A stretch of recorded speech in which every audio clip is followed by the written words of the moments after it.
ద్వాపర యుగంలోకి హనుమంతుడు ఎలా వచ్చాడు? అలానే ద్వాపర యుగంలో శ్రీరాముని కలుసుకున్నాడు హనుమ. ఎలా కలుసుకున్నాడు? కావాలంటే నన్ను పొడుచుకొని తిను, వాళ్ళ ప్రాణానికి నా ప్రాణం అడ్డు అని ఎవరితో అన్నాడు హనుమ? హనుమంతునికి బలరామునికి పెద్ద ఫైట్ జరిగింది. అసలు ఎందుకు జరిగింది? హనుమంతుని వల్ల ద్వాపర యుగంలో జరిగిన చేంజెస్ ఏంటి? ఈ అన్ని ప్రశ్నలకు సమాధానాలు ఈ వీడియో మొత్తం చూడండి. గంధమాదన పర్వతం మీద తపస్సు చేస్తూ అందులో నిమగ్నమైపోయాడు హనుమ. ఎన్నో సంవత్సరాలు గడిచిపోయాయి. ఒకరోజు తపస్సు భగ్నమయ్యి కళ్ళు తెరిచి చూశాడు హనుమ. చుట్టూ పక్కన ఉన్న పర్వతాలు అన్ని పర్వతాల్లా కనిపించలేదు. పెద్ద పెద్ద రాయిల్లా కనిపించాయి. పెద్ద పెద్ద వృక్షాలేమో చిన్న చిన్న మొక్కలలాగా కనిపించాయి. పెద్ద పెద్ద ఏనుగులేమో ఎలుకల్లాగా కనిపించాయి. దానితో అనుమానంగా ఆకాశం వైపు చూశాడు హనుమ. సప్తర్షి మండలం ధ్రువ నక్షత్రానికి దూరంగా ఉండడం చూశాడు.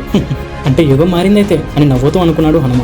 అంతలో అక్కడికి నారద మహర్షి వచ్చాడు. వచ్చి హనుమతో ఇలా అన్నాడు: హనుమ, త్రేతాయుగం ముగిసింది, ద్వాపరయుగం మొదలైంది. ఇప్పుడు మొదటి పాదం నడుస్తుంది. ద్వాపరయుగం 4వ పాదంలో నీకు మళ్ళీ రామదర్శనం కలుగుతుంది అని చెప్పాడు నారదుడు. అలా అనగానే హనుమ జై శ్రీరామ్ అన్నాడు. మళ్ళీ కళ్ళు మూసుకుని తపస్సులోకి వెళ్ళిపోయాడు హనుమ. ద్వాపర యుగంలో యదువంశంలో జన్మించాడు కృష్ణుడు. ఎందరో దుష్ట రాక్షసులను హతమార్చాడు. శ్రీకృష్ణుని అన్నయ్య అయిన బలరాముడు యాదవుల నాయకుడిగా రాజపాలన చేస్తూ ఉన్నాడు. నరకాసురుని ఎదిరించేందుకు కృష్ణుడితో సహా సత్యభామ వెళ్ళింది. కృష్ణుని విశ్రాంతి తీసుకోమని చెప్పి భర్త చేతిలో ఉన్న విల్లుని అందుకుంది. తన శక్తిని పుంజుకొని అదే పనిగా బాణం విసిరి నరకాసురుని హతమార్చింది. దానితో తనకి ఎదురు లేదు అని అష్టమహిషుల్లో తానే అధికురాలని గర్వించింది. అదే టైంలో నారదుడు ద్వారకకి చేరుకున్నాడు. దేవలోకంలో ఉన్న పారిజాత పుష్పాన్ని రుక్మిణికి భక్తిపూర్వకంగా ఇచ్చి ఇలా అన్నాడు: శ్రీకృష్ణుని పట్టామనిషివి, ఈ పుష్పం నిన్నే అలరిస్తుంది అని అన్నాడు. ఈ విషయం సత్యభామ చెవిన పడింది. కోపంతో అలిగి నాకు ఆ పారిజాత పుష్పమే కావాలని అడిగింది. కాదంటానా, పద అన్నాడు శ్రీకృష్ణుడు. ఆమెతో సహా గరుత్మంతునితో దేవలోకానికి చేరుకున్నాడు. అక్కడ పుష్పాలతో ప్రకాశిస్తున్న పారిజాత వృక్షాన్ని చూశాడు. పెకిలించుకొని రా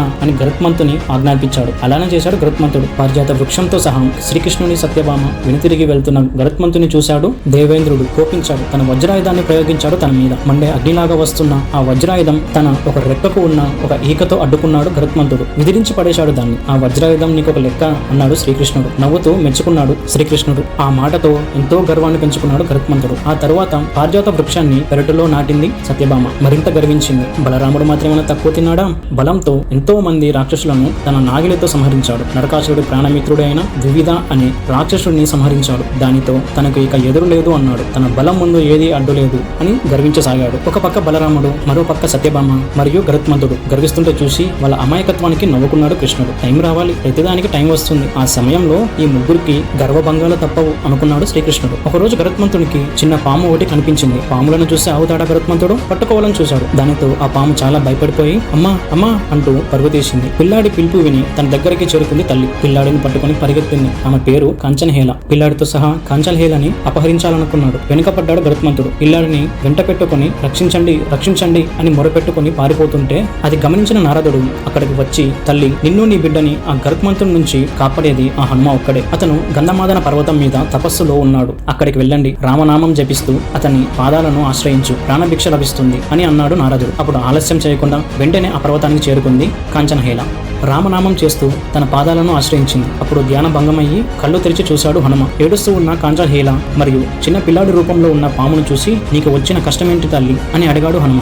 గరుత్మంతుని దాడి గురించి వివరించింది కాంచనహేళ. మీరు వెళ్ళి నా ఆశ్రమంలో ఉండండి, మీ ప్రాణానికి నా ప్రాణం అడ్డేస్తాను అని చెప్పాడు హనుమ. అంతలోకి అక్కడికి వచ్చాడు గరుత్మంతుడు. పరుగున వెళ్లి ఆశ్రమంలో ఉన్న తల్లి బిడ్డలను అందుకోవాలని చూశాడు. అది గమనించాడు హనుమ. గరుత్మంత, నీకు అంత ఆకలిగా ఉంటే నన్ను పొడుచుకొని తిను, అంతేకాని వాళ్ళని హింసించకు అని అన్నాడు హనుమ. నాగులు నా ఆహారం, కోతులు కాదు, విసిగించకు అని అన్నాడు గరుత్మంతుడు. ఆశ్రమంలోకి వెళ్లాలని చూశాడు. అడ్డుకున్నాడు అతనిని హనుమ. తోకతో గరుత్మంతుని రెక్కలు విరిచి కట్టి ఆకాశం వైపు ఎత్తి గిర్రా గిర్రా తిప్పి విసిరి కొట్టాడు అతనిని. అక్కడ విసిరితే ద్వారకలో ఉన్న కృష్ణుడి దగ్గర దెబ్బతిన్న పిట్టలా పడ్డాడు గరుత్మంతుడు. ఇక హాని లేదని తెలిసాక కాంచనహేళ బయటకు వచ్చి తన పిల్లాడితో సహా పాతాళంలో ఉన్న నాగలోకానికి వెళ్లిపోయింది. అన్న వాసుకి దగ్గరికి వెళ్లి జరిగింది చెప్పి ఎంతో గొప్పగా హనుమాన్ని పొగిడింది. గరుత్మంతునికి ఏమైందో తెలుసుకున్నాడు బలరాముడు. చాలా కోపం తెచ్చుకున్నాడు. కృష్ణుడితో పాటు వచ్చి, గరుత్మంత, బాధపడకు, నీకు జరిగిన అవమానానికి ప్రతీకారం తీర్చుకుంటాను, వెళ్ళి ఆ కోతిని నేను రమ్మన్నానని చెప్పు అని అన్నాడు బలరాముడు. సరే అన్నాడు గరుత్మంతుడు. అక్కడ నుంచి బయలుదేరాడు. ఆ తర్వాత ఏమైందో తెలుసా? ఎపిసోడ్ 2 జై హనుమాన్ అని కామెంట్ చేయండి. హనుమాన్ శ్రీరాముడిని ఎలా కలుసుకున్నాడు? బలరాముడికి హనుమాన్కి యుద్ధం ఎందుకు అయింది? అర్జునుడు హనుమాన్ని ఎందుకు కలుసుకున్నాడు? అలానే హనుమాన్ తన విశ్వరూపాన్ని ఎవరికి చూపించాడు? ఈ ప్రశ్నలన్నిటికీ సమాధానం ఎపిసోడ్ 2లో ఉంటాయి. సో మర్చిపోకుండా ఎపిసోడ్ 2 జై హనుమాన్ అని కామెంట్ చేయండి. అలానే లైక్ చేసి సబ్స్క్రైబ్ చేయండి.